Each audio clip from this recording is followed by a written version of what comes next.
What's going on, everyone? Welcome back to the Midwest Outdoors Podcast. As always, I'm your host, Jim O'Neill, and wow, that is all I have to say, guys. I am talking about how amazed, grateful, appreciative I am of the outpour of support. We came home to Chicago the last 4 weeks to work some trade shows, from the Musky show, the All Canada show, the Chicagoland Fishing Expo, and the Tinley Park show down by my hometown. And guys, everyone showed up. We had one of the biggest seminars of the weekend, one of the biggest seminars I've ever seen at the Chicagoland show. And yeah, I know, good timing helps that, but it felt awesome. It felt great to hear you guys' stories about what you've learned on this podcast and so on and so forth. And things like that, it just makes you feel good. And it's why we'll keep doing this and getting you guys what's new out there and letting you know fish. We're talking fish. And it wouldn't be possible without all the sponsors that help us out, guys. Huge shout out to our title sponsor, Fish Daddy, as always, but also the companies and brands that came on this season. A huge shout out to Skeeter Boats, the proud boat sponsor of Midwest Outdoors TV and the podcast. Rapala, it is Rapala, by the way. I don't know if we've ever talked about that, guys. When I was down at ICAST a few years ago, I went right over to the Rapala booth and I said, guys, I need to know. I need the lowdown. What is it? What is the answer? And they informed me it is indeed Rapala, but they don't take offense if it's said Rapala, but that's the English way to say it. So Rapala it is. Also to Showalters. Huge shout out to Showalters. Guys, Showalters is the ultimate fly-in Canadian destination resort. If you're looking for world-class trophy walleye and pike, Showalters is it. Plus, you have the whole experience of flying in, landing on the water on your float plane.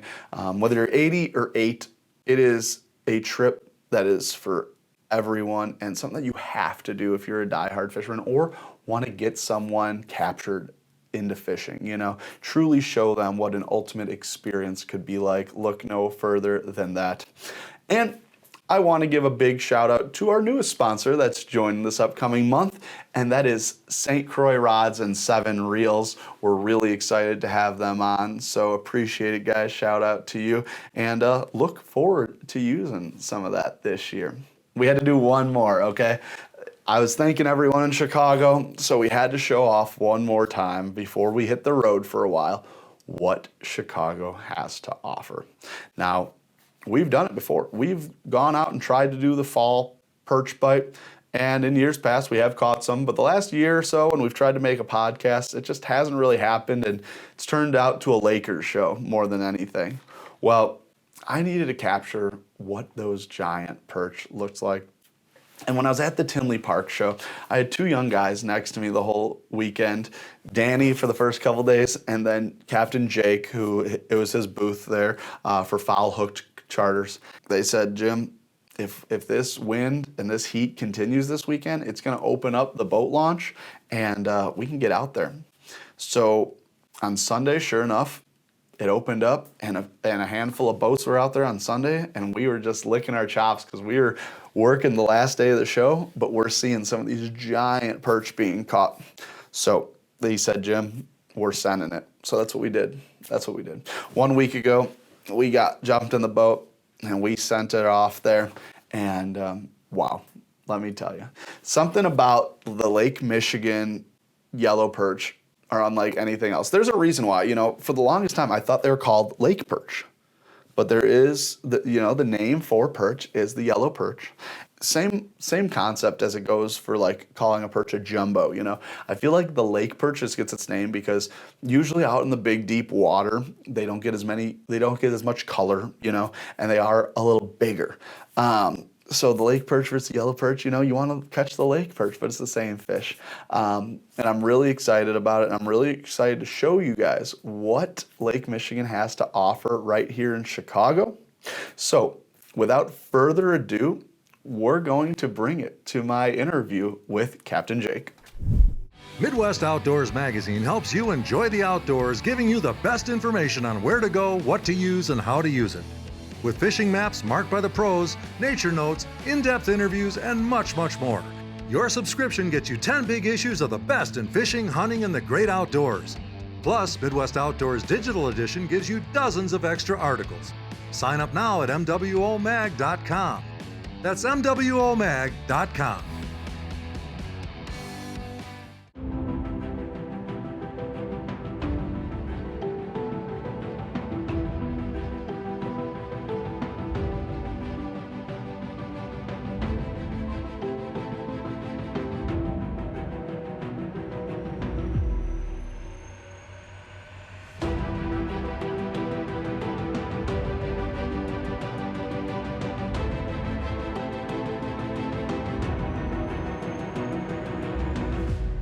Well, welcome back to the podcast. And just like that, we are visited by our guest of the day. And we got Captain Jake with us. And guys, he had a rough time a couple of weeks ago. He had to be next to me for a whole weekend at the Tinley Park Sports Show.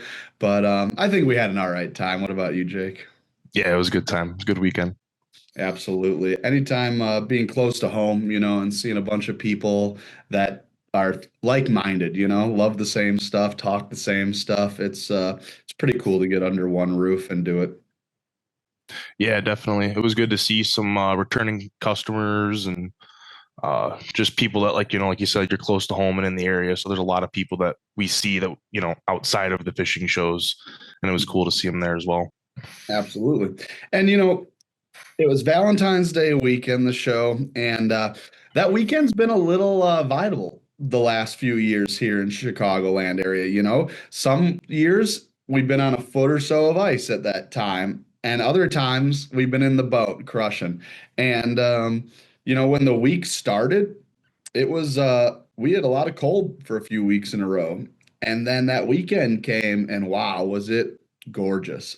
Terrible for the ice fishing aspirations to finish the year, but 60s, almost 70 degrees, and Saturday, Sunday came along, and you're like, "Hey, Jim, I think the ramps are open."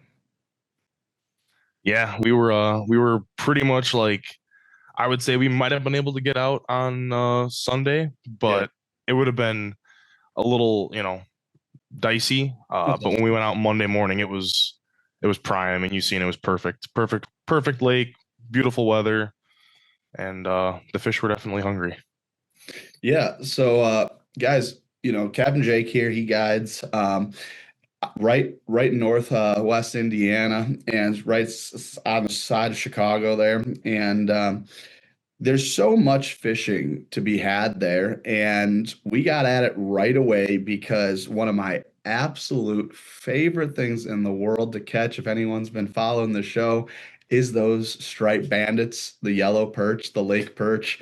And I don't know. It's one of those species where it seems like giant bluegill, right? You catch those more in like Florida. You see the red ears down in Arizona.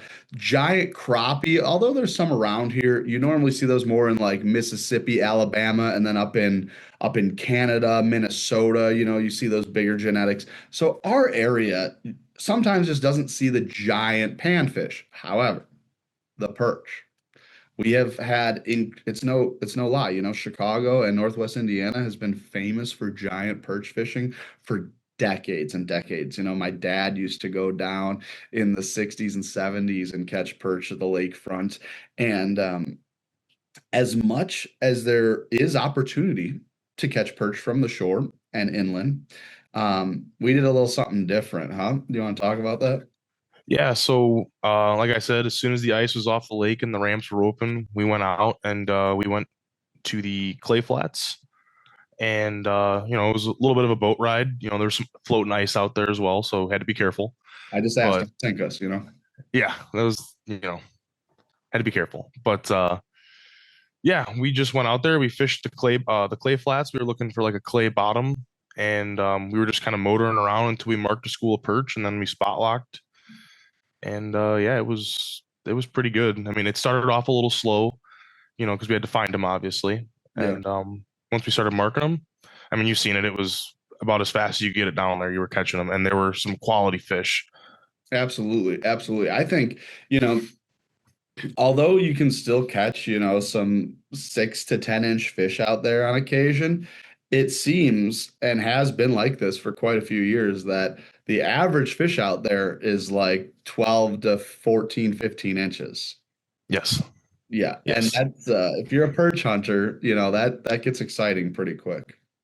yeah. And I mean, we do have to keep in mind like the fishery is very good. It's a very strong fishery out there, but it is fragile. So Mhm. like, we kind of talked on that Monday we fished about just like being able to keep everything out there, and that's like very important. You don't want to be throwing anything back that's like, that you could fillet. Like you don't want to throw back an 8-inch fish to keep a 14-inch fish. Like whatever you catch, you keep. Yeah. Just because the fishery has crashed out there before and it has Mhm. been, not as strong as it was or not as strong as it is now, but it's coming back and it's been pretty good for the last few years. So I'm hoping that it stays pretty strong and, we all do our part in keeping it healthy. Yeah, I mean, when you're talking between 45 and 60 feet of water, where you usually find these flats in the South End, that's significant barotrauma. Usually anything over 20 to 30 feet of water, you're going to have that pressure change, having those fish come from the bottom. And you see it, it's not like, oh, is this fish hurt or anything? It's like their eyes are bulging, their swim Hmm. bladder is usually regurgitated into their mouth. Um, and yeah, anyone out there, we've talked about it a little bit. Is it possible to fizz these fish? Maybe.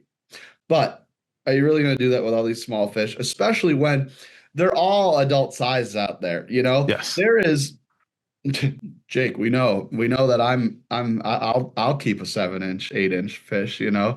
uh, but people out there that think it is wrong to keep 7 to 9 inch fish. Listen, my whole life, I grew up traveling the Midwest, going up to Lake Geneva, going up to Hayward area for scouts. Inland perch, I've caught and kept so many 7 to 9, 10 inch inland perch. And that's normal. Like a 9 to 10 inch perch is pretty big for an inland lake. Yeah. I mean, there's the perch you're catching out there that are on like, I'll say the smaller side are Mhm. like the bigger side of the inland lakes. So like Right. people not keeping those 7, 8, 9-inch fish, like it doesn't really make sense because that's still a fish you can fillet. Like that's still one you could put towards your limit that is, a good enough fish to clean and keep. Listen, especially in my opinion, if it's a male, you lose. You kind of have like a deterioration of muscle and meat in the females because they need to make room for all that egg growth in their stomach. So you Hmm. lose a lot of that rib meat and stuff. And so it's like, in my opinion, a 13-inch female is like the same as a 9-inch male. Like the meat is almost similar, maybe a little thinner on the shoulders, but there's not much difference at all. And we're still blessed. You can only keep 5 perch. They better be all biggins to make that Yeah. trip worth it if that's all you're going out there for, right? Yeah. Um, where we get 15 down by us. And listen, that's 30 fillets. Like if you can't be satisfied with 30 fillets, I don't know what to tell you. Book more Yeah, trips with definitely. Jake. Yeah. I actually had my buddy over last night from Winthrop Harbor, and he was driving down to the Indianapolis boat show.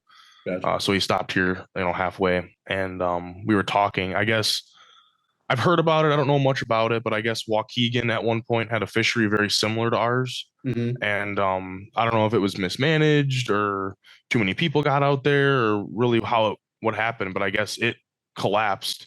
And they don't really have the fishing like they used to for the jumbo perch in the wintertime like we do. Yeah, I think, a little bit depends. I just think it depends what the bait's doing. Yeah. Milwaukee for years, like before I was born, had good perch fishing from what I was told, away from the river because the river was kind of dirty. Um, and then a few years ago, there was tons at the mouth of the river, that kind of made a stir. Then, in my opinion, for a few years in a row, we had the best perch fishing we've ever had down here. and it's not gone. It's not gone. Those class fish are still here, but like 2, 3 years ago, every fish was giant, you know? Yes. And I was waiting for those to come back the last couple of years, and I haven't seen as many yet. Milwaukee, I've seen the biggest perch I've ever seen in my life being caught in Milwaukee. Now, I have no proof of this. I'd love a tracker. I'd love to track one of these guys and see what's going on, you know? But for the perch, we kind of have three little seasons for them here, and then we kind of have some off time for them. We in the summer, especially in Illinois, when they just open the kids season and they close it for adults, you can catch them the summer fish inshore because some of those fish are like residential and they stay in the weeds, and you can kind of just take those, but you don't see as many giants, that's for sure. Those seem to be more like pelagic, like they're staying offshore. Then, of course, you have the ones that come in around Thanksgiving. And a lot of these fish that we're catching now are those same fish, but they kind of move in and out, depending on where they find their spawning grounds and stuff like that. But yeah, you have all these opportunities. But then when they're kind of done here in a month or so, they kind of disappear for a little while. Yeah. And nobody really knows truly where they go. Like you can't find them out in the clay flats, and maybe you can find a little pod here or there. Yeah. But yeah, nobody really knows exactly where they go. At least I haven't found them, and I don't know anybody else that has. Sure. So No, it's still a mystery, But Lake Michigan's a big lake, I'll never forget. I was down on Lake Havasu down in Arizona. Speaking of those big red ear sunfish, and I was down there in March, and the best season to catch them is like mid-April to mid-June. And so I was like 3 weeks early, and I asked 6 different guides if we can go out and catch them. And they're like, no. And I was like, what do you mean, no? And they're like, yeah, that they're just not here. And in my brain, I'm like, listen, I know Havasu's a decent sized lake for like the desert, but it's not that big, right? Like we have side scan now, we have down scan, we have live scope. And it just blew my mind that no one stayed on these fish year round. And I never really thought about the perch that way, but let's be fair. They, for the most part, are this close to the bottom when you're looking at the graph. So you can go over them so easily, especially if they go out to deeper water. It's only going to be that much harder to see them. And Lake Michigan's just huge. I mean, they could literally go anywhere. Yep, there's a lot of water to cover when you're searching for them. That's kind of why it's nice knowing like kind of the area of the clay flats. So you kind of have a good starting point. You just kind of work around it until you mark something. We also have a pretty good fishery in the summertime. I would say like it probably starts, mid-June ish, and then it'll go to a little bit past 4th of July. It really all is like depending on the wind. If we get like a lot of south wind, we'll have the perch come in to the shallows, like up along the beach, and it could be very good perch fishing.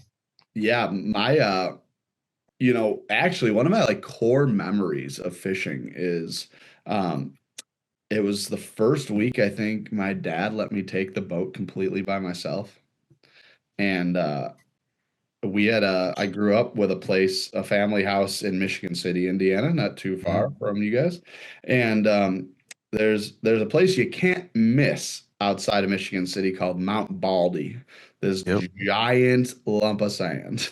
And it's a great focal point. I don't want to be giving out too many local secrets here, but like, those fish in that summertime, usually you can find them about a mile off of that hump. They're usually somewhere over there. And that's all I knew, and I went out and they were like, everyone's like, just find the boats and you'll find them. There wasn't a single boat out there that day. And I'm using like my 1999 Humminbird to find these things. And I finally start marking a couple fish on the bottom. I'm like, yes, it's them. Bro, I caught like 3 channel catfish in 10 minutes. I found a little school of channels. And as I was unhooking a channel, my boat was just drifting. And one of my other rods go, and I go, oh, another channel. And it was a 13-inch perch. And I was like, oh my God. Threw another cast over, boom, another 11-inch perch. So yeah, I mean, if you want to fish in the summer, I know Illinois shuts that season down for a little bit, but hey, 5 miles over the border, boom, you got it going on there. Yep, absolutely. Soft shell crab, right? Or like they use slightly different stuff in the summer. I've seen a lot of people. In the summertime, like in the wintertime, I use like the perch flies that you can get. And in the summertime, I'll usually switch just to like a number 4 gold hook with a minnow and do the same kind of like double hook rig with a weight on the bottom. Mhm. That's typically what I do. I have used like shrimp before. I think when you're on a good school, it doesn't matter too much what kind of meat you put down there, just as long as there's something for them to eat, Yeah, I mean, you got to see it firsthand. What did you think of the fish daddy baits the other day? That was amazing. They worked great. Yeah, It was very awesome not having to dig my hand in a cold minnow bucket in the winter months. yeah, And I didn't see any, they didn't seem to perform any worse than the minnows at all. Like they did very, very good. yeah. If anything, I was the first one to put it on, and like, I know eventually you guys definitely both caught a couple giants, but like, I think out of our first 15, like the 3 big ones we caught all came on the eye I was using. They definitely got the bigger bites. Yeah, I would say that it seems like with the artificial, the fish daddy stuff, it seemed like we were getting like better quality fish as opposed to, like I said, not like the 8-inch fish are bad quality, but like you're getting more like trophy size fish, like the 13, 14-inch fish. Yeah. Yeah. On the fish daddy stuff. Yeah. So I'm definitely, I know they're monstrous right now, they're carnivores down there, but when the bite's a little softer, in the summer and in the early fall or late fall, I'll be curious to try that out. I know I tried them out in the fall last year and they worked. So now it's just kind of the summertime I got to try out. But, speaking of, when I said, you better have another option if you go out of Milwaukee because you can only catch 5. Well, by you guys this time of year and in the next couple of weeks, especially as this weather starts to turn a little bit, and it's turning. If you guys can see my eyes, my allergies are bugging out right now. Like literally just started while we started this call. I'm trying to survive for you guys, but the weather is changing. Here we come. Spring is coming, and there are days. And I'm not selling you guys. I'm not selling the fishery, but truly, you can go out there. If it's a group of 2, you take out like let's say a group of 2. You guys can get those 30 or 45 perch if you're keeping them. You can get those done in an hour or 2 on quite a few days. Yeah. And then you got other stuff to catch out there, don't you? Yeah, we should be getting into some good coho fishing here in the next couple weeks. I typically start around March 1st. For the coho salmon, and then there's some brown trout mixed in as well. Really, this time of year is like where the south end shines, because like you said, you're able to go out, you can catch your 30 or 45 perch in an hour or 2, and then before we head back in, we'll bust out the trolling rods and we can troll for some salmon and brown trout, or there's even some spots where we can cast for them and get some like some real good action where rod in hand fishing, we'll call it. Yeah. I mean, I should have been able to have a beautiful thumbnail for this podcast, with a big brown in my hand, but because we went out, guys, Jake and I, we went out and we filmed a show just about a week ago, and we caught some gorgeous perch, some absolute gorgeous perch. In fact, you know what? Let's show you guys a little clip of that real quick. Fish on. Doubled up with Jim. Doubled up. This one feels good. We got some big yellow perch, guys. This one feels really good. Chunky. Wow. Look at the size of these jumbos. Oh, we're tripled up again, boys. Feels like a nice one. Female. Probably 12-incher. Cheers. Cheers. There we go, guys. Well, after that triple header, I had to finally put some new bait on for today. I'm using the double eye. This is a biodegradable silicone from Fish Daddy. Already caught a handful of fish, guys, and this is the first time I had to change my bait. Much better than reaching in the minnow bucket every fish. And I got it on the night fishing rig here.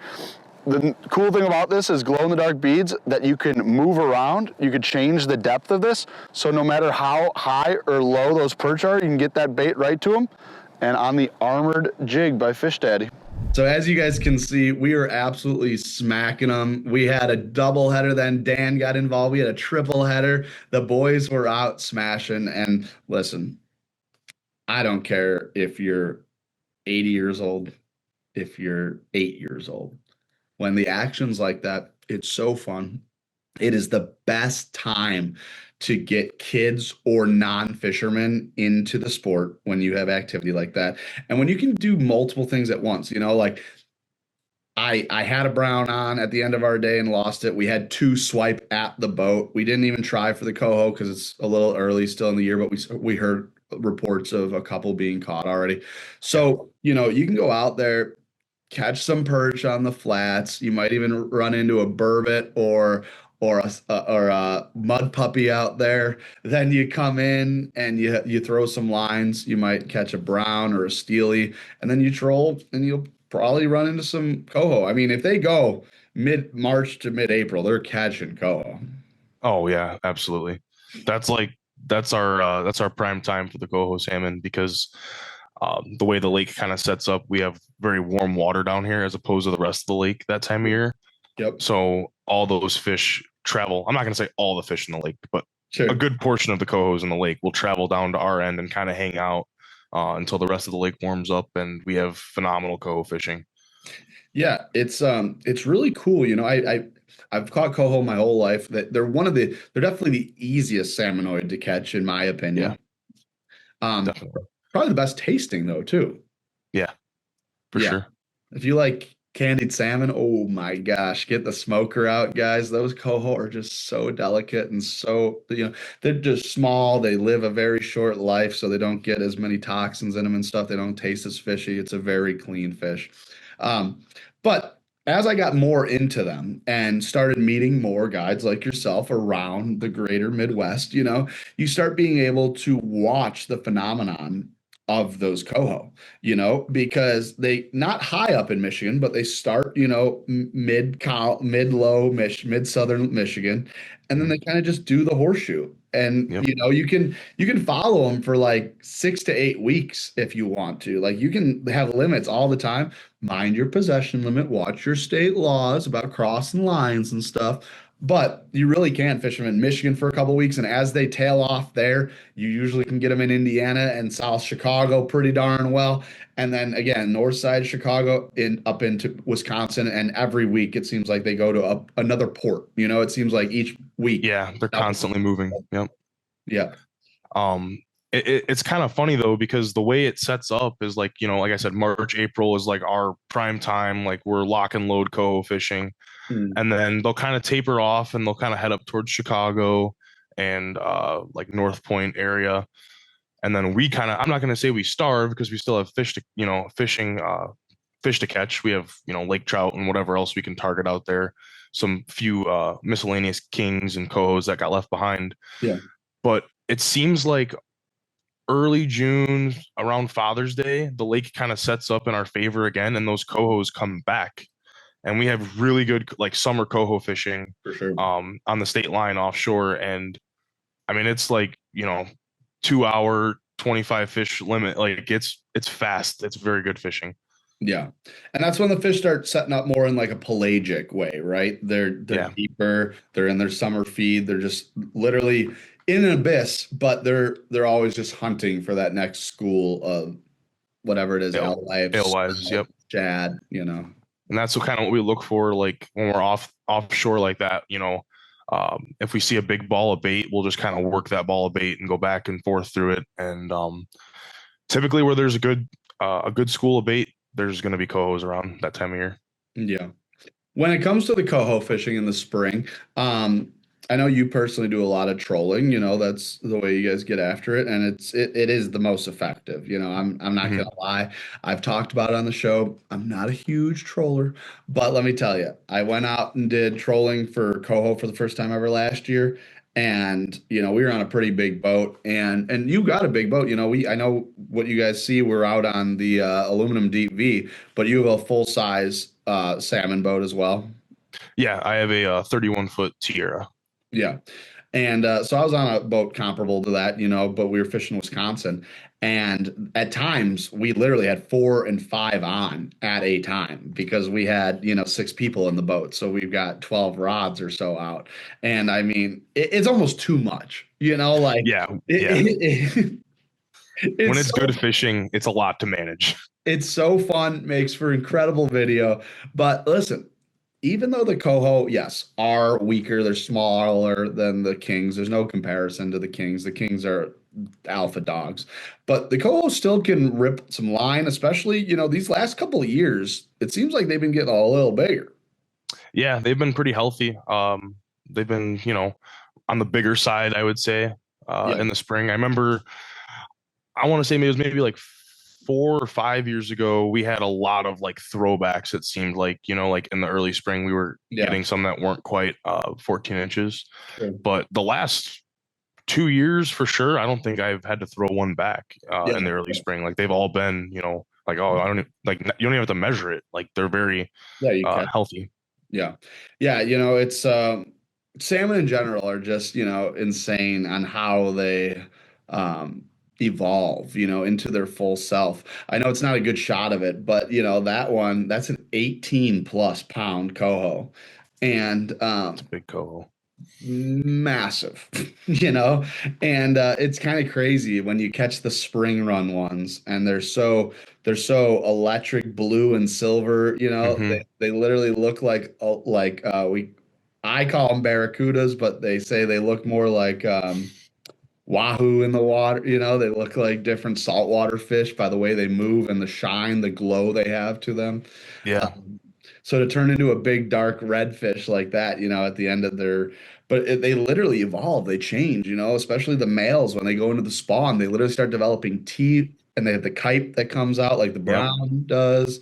And salmon are so interesting. The fact that they're not even supposed to be here and they are, and now we're starting to see actual natural reproduction from these saltwater fish that were put here in the 50s, 60s, whatever they did. Yeah, it's crazy. In the 60s.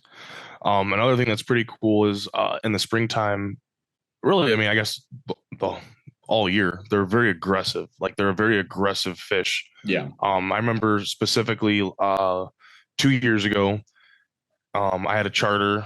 We fished on like a Monday or something, and it was really good. And I didn't have a trip on Tuesday, so I texted all my buddies. I'm like, hey, fishing's on. Like the cohos are here. Like, let's go. Yeah. So we put a fun trip together, and we were running down the beach, and they weren't exactly where I left them, like the day before. So we kind of struggled a little bit. I'm like, man, like what happened? Like these fish were like literally right here, yesterday. Yeah.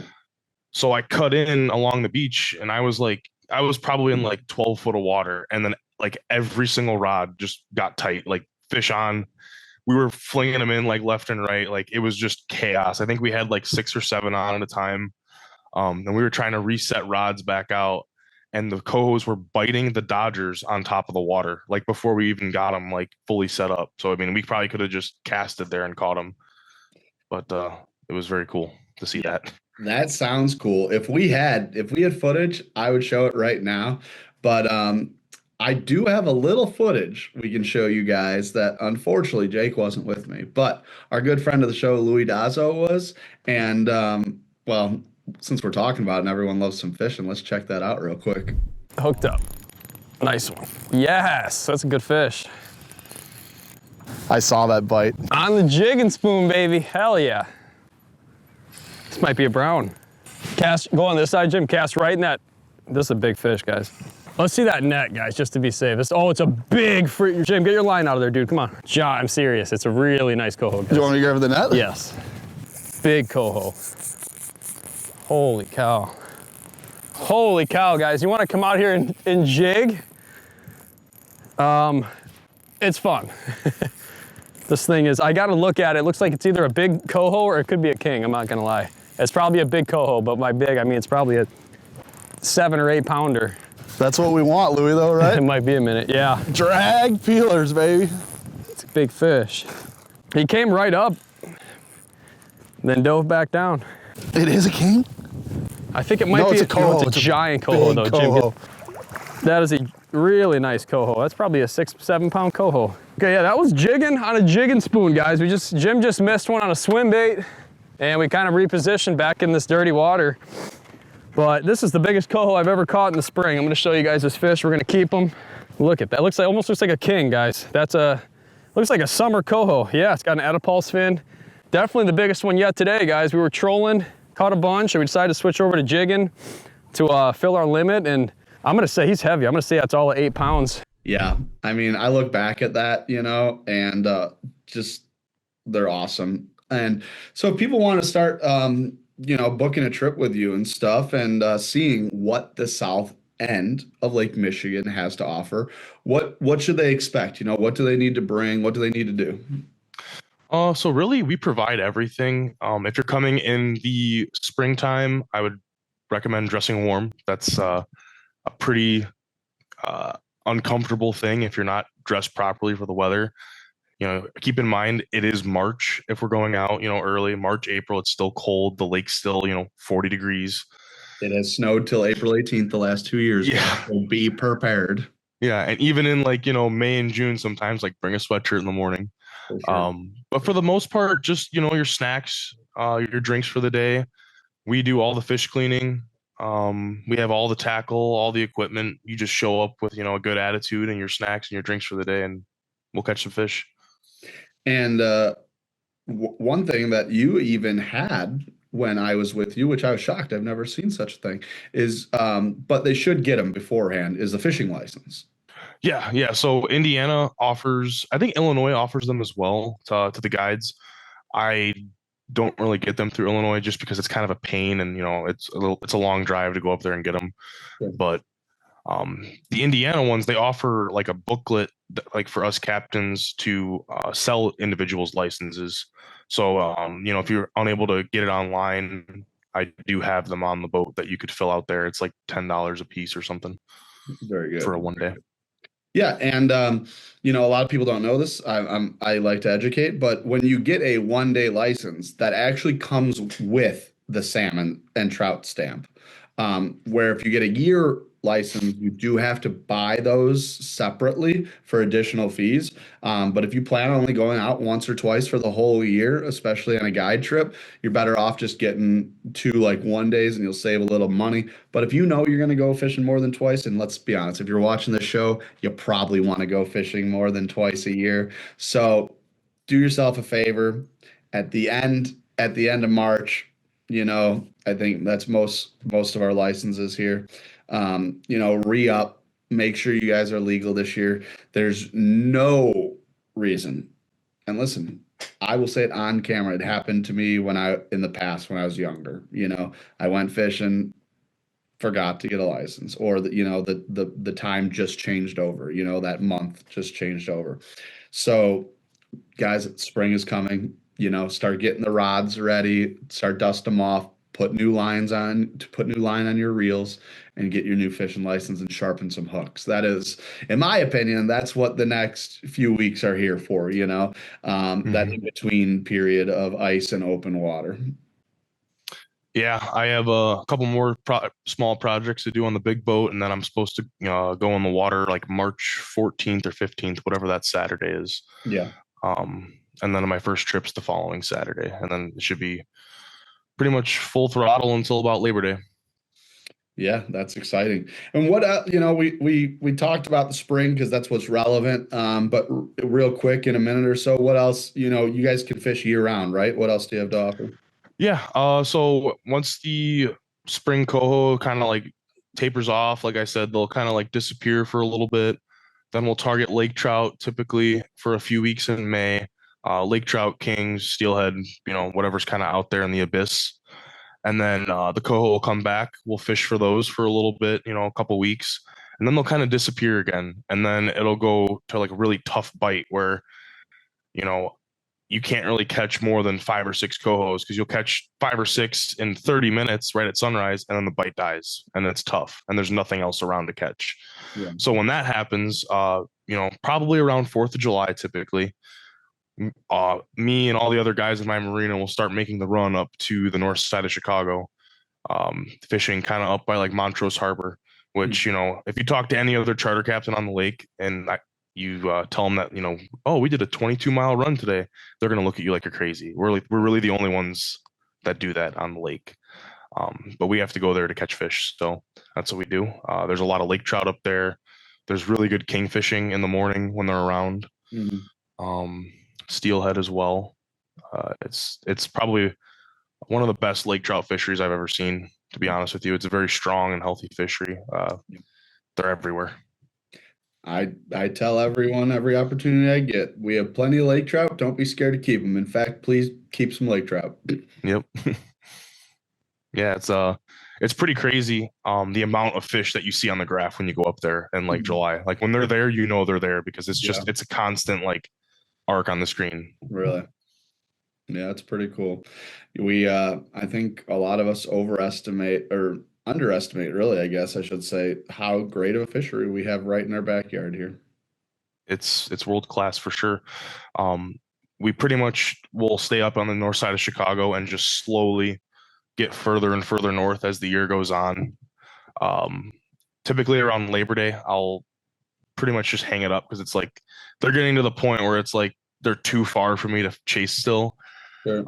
Just because my boat's a little bigger and it likes to suck down some fuel. Some of the guys with a little bit smaller boats will still make the run up until about mid-September. Yeah.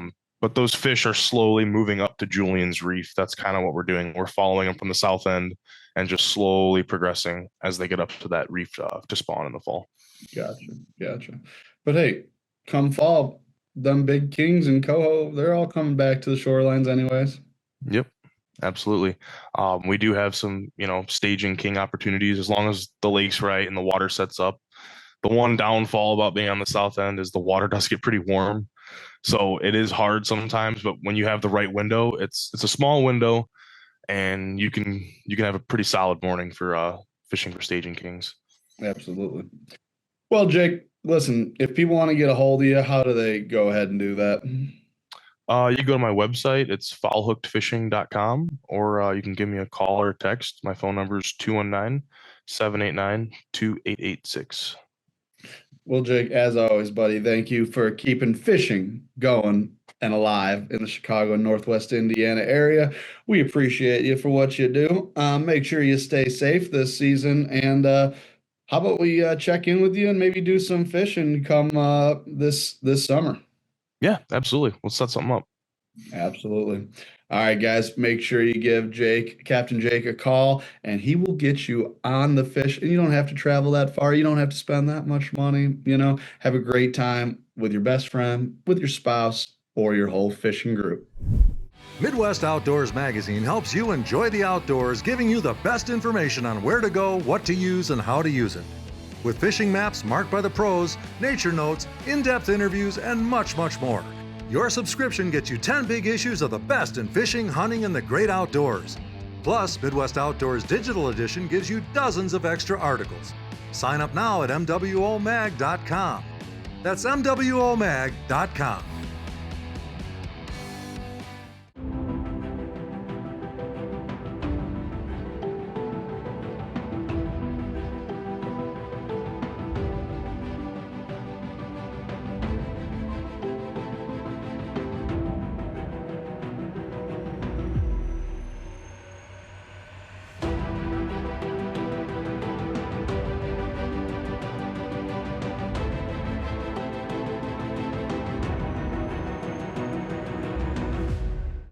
Well, there you guys have it. Captain Jake and all his South End Lake Michigan knowledge.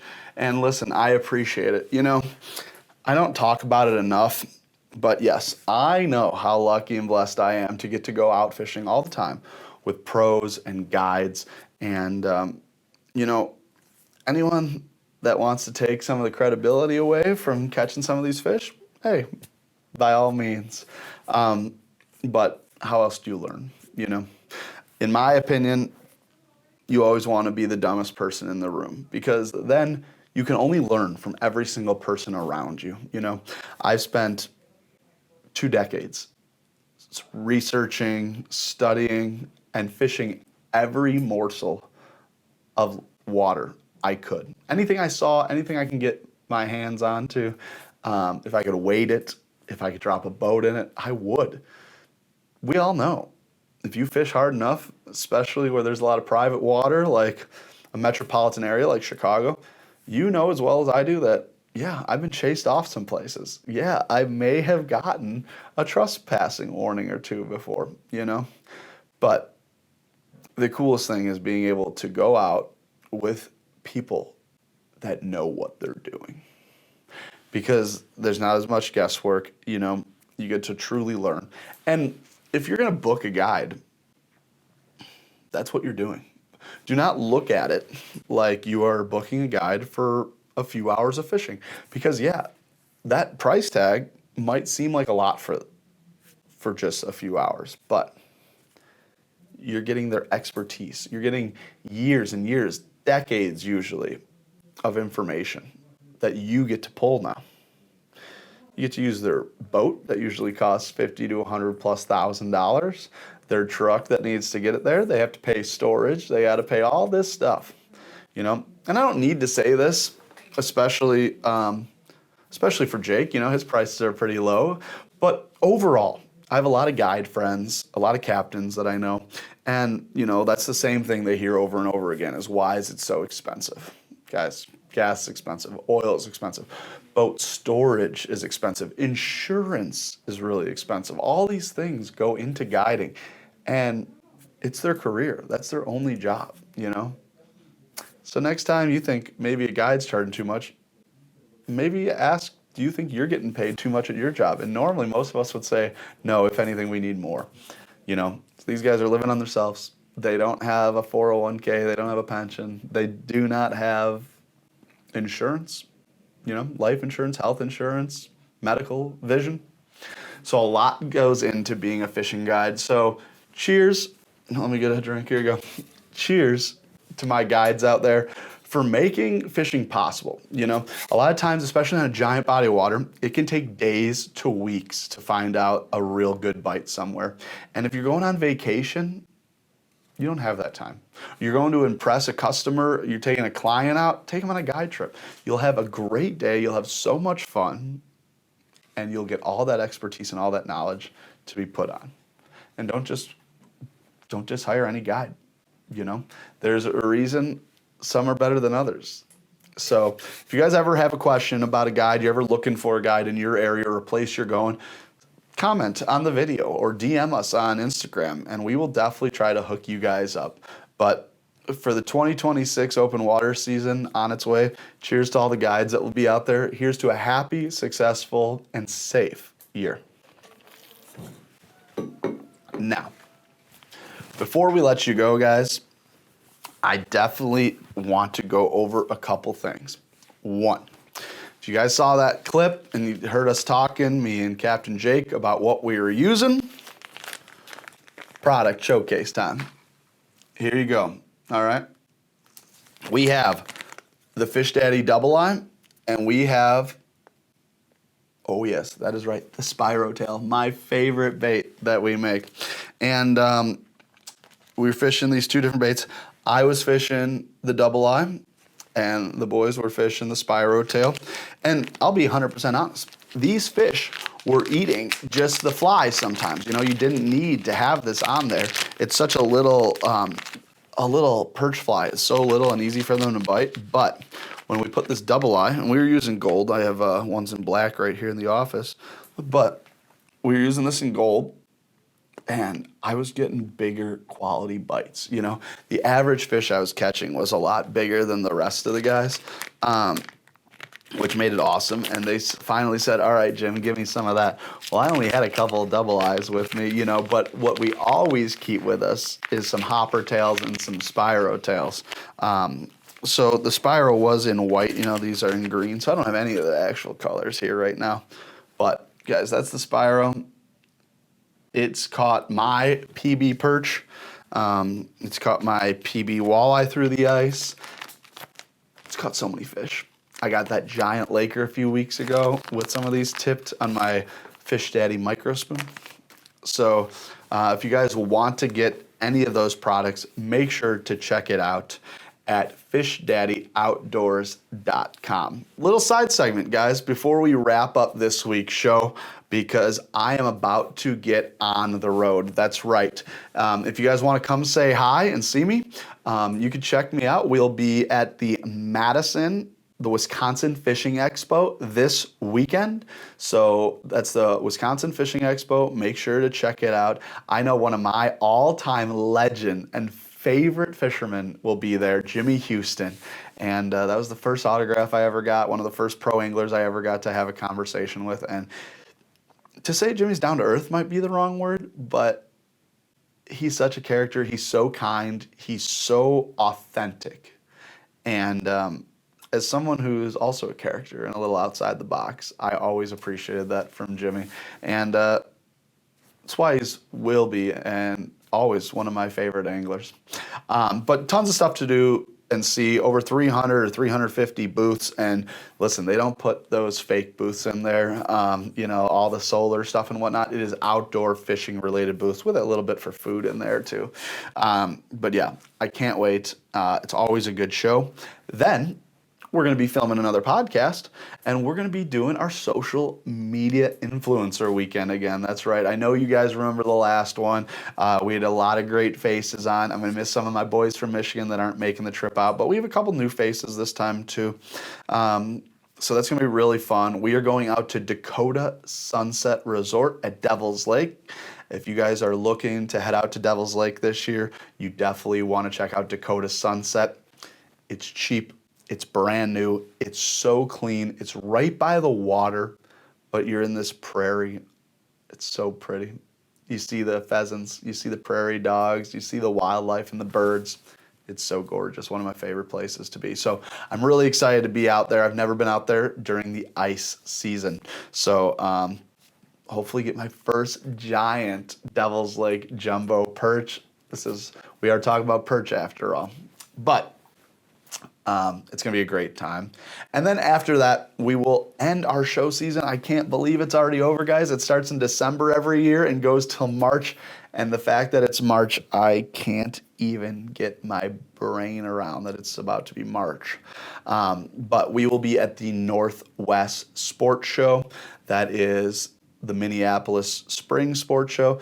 A lot of boats, a lot of RVs, and a good amount of fishing stuff. There'll be seminars on the hog trough. I'll be in the Midwest Outdoors booth all weekend, not speaking at that one, but also a great show. So we'll be there. And shout out to the Level Up tickets in Minneapolis. That was super cool. But last segment, guys, because we're going to be on the road for a little bit, I don't know when the next podcast is going to go out for sure. So I just wanted to make sure that you guys have what you need for this upcoming season, because one of my absolute favorite bites, I tell everyone this, it is an absolute must, you can't miss it, is the walleye run in the spring, okay? Listen, once you see those fish get up real shallow, leave them alone. Please, I'm begging you, do not snag these fish. Use these baits that I'm about to talk about ethically, okay? Because, yes, most of those giant females that are coming shallow, that are moving up on the sandbars and up on the points and into the rivers, mostly are big females. You have a lot of your future generation of babies in there, so we have to protect them. We have to protect them. I know there's a slot limit. I think you're allowed to keep 1 over 28 in each year. Listen, Rick Lax of Lax Productions, and there's a few other reproduction companies out there, make beautiful remakes, okay? Just bring a tape measure with you. That big, I know he's out of the camera right now, but that big, beautiful musky up there, I look at it every day. It looks so beautiful, and it is not the actual fish. It is a remake. The real fish got to go away alive, and that one won't reproduce, but these big, giant walleye will. So take a bunch of pictures, different angles, take multiple measurements, take a measurement of the head, around the mid-torso of the body, the mid-stomach area, around the tail, measure how wide the fin on the tail is at the end. You can get different measurements to make sure that fish is as accurate as possible. But do that write down the measurements, and let that fish go. But we're going to catch giants this year. I think I'm going to catch my PB. Why? Because I've beat it the last 2 years in a row, and it's not a giant PB. I'm still sitting at 28.75. So hopefully this is the year for the 30. And if you guys want to see what I'm going to be using to catch my 30, here we go. These are my top 5 in order from least to best, 5 baits up in the Green Bay, Oconto-Pesh area. That is where I chase most of my big walleye in the spring. This year I hope to make it out to the Maumee out in Ohio. Hope to fish the St. Clair River in Michigan. So we have a lot of walleye opportunities for sure coming up, including some right here in our own Fox and Kankakee River in Illinois. But here are my baits, top 5 baits, all right? At number 5, the RPM. Guys, this is when the bite really gets tough. You know, this is a great, it's a great snap bait. It goes tons of different angles. You know, this is a minnow style bait that glides, shoots, and it's smaller. You know, and you can get bigger sides for sure. You know, and Custom Jigs and Spins makes this one, but of course Rapala makes them, and a bunch of other different companies make them. But anytime you have a bait like this, it's just really good. Any wrap bait, I really like it. Speaking of wrap baits, not a jigging wrap, but the rip and wrap. All right, especially this color, guys. Let me show you this color. Oh yeah, that gold and purple right there. Oof, this is the best color. Anything with gold or purple in the Green Bay water just tends to do really well. Okay, but the rip and wrap, such a good bait. This could be the number 1 bait, but I like to use it a lot more when we're out in the sand, out on the boat. Both these baits actually, when we're out in the boat and in deeper water. Again, why? This bait, because it's on the bottom, because it has treble hooks, it's prone to snag fish. That's not the goal. Is it gonna happen once in a while? Sure. But we wanna catch these fish ethically. And usually when you're in skinny little river water, you're going to lose a lot of these, you know, and the goal is not to break off tons and lose a lot of money. So I want you guys to keep money in your pocket, keep bait on your line, and protect the fish. But awesome baits. Jerk baits, whether they're new or old. All right, we've got the Maverick, we got the Husky Jerk. These are iconic. I know Ed the Diver pulls between the Rip and Wrap and the Husky Jerk. I know he pulls hundreds of these out of the rivers every year. These are great though because they can stay off the bottom. You don't have to snag those fish, but it keeps right in the strike zone. Real slow retrieve, you know. Early in the spring, you don't have to do a whole lot with these baits to make them work. But any stick bait, any jerk bait, you know, from Mega Bass, Rapala, I love the Bandit ones as well. All good baits for your spring walleye fishing. Of course, we wouldn't even be talking about cold water fishing or fishing in general if I didn't bring up Fish Daddy. That's right, the Fish Daddy minnow, guys. That's the 1/2 ounce blade bait. Oof. Last year, I got to test this bait and I didn't bring enough with me.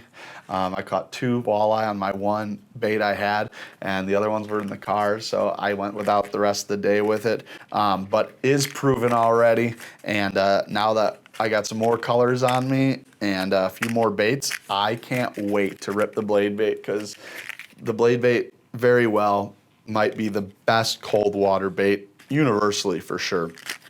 Pike, crappie, perch, bass, you can catch everything on a blade bait. That's why I love it so much.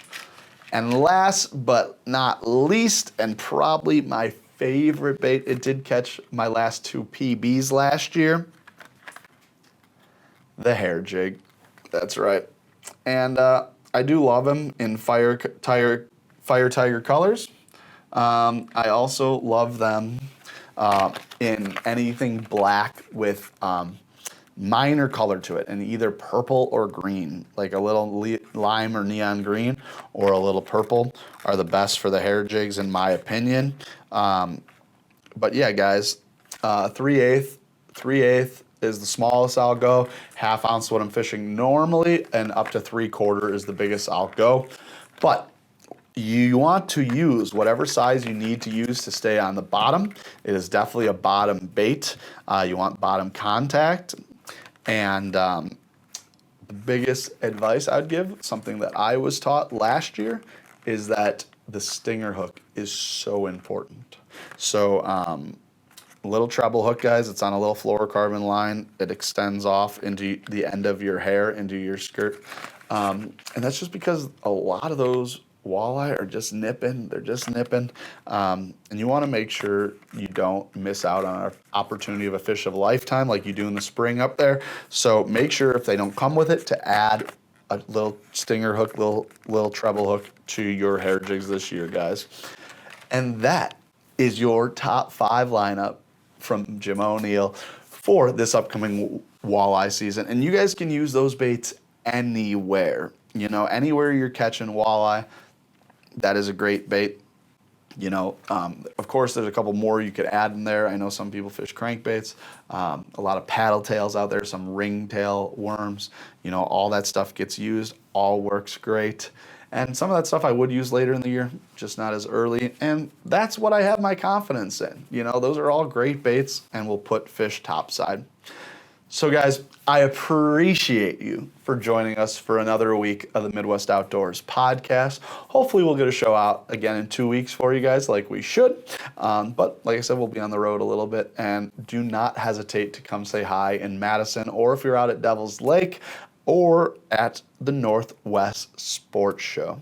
And after that, maybe the Bassmaster Classic, who knows? We'll see. We haven't made a decision yet. Last year we were supposed to go, it didn't happen. Anyways, guys, that's all I got for you this week. As always, make sure to like and subscribe. Go over to all our social medias, check it out, see what you like, hit the subscribe and follow button to stock up, guys. FishDaddyOutdoors.com. Check it out. Discount code MWO10. That stands for Midwest Outdoors 10. See you guys next time. Tight lines.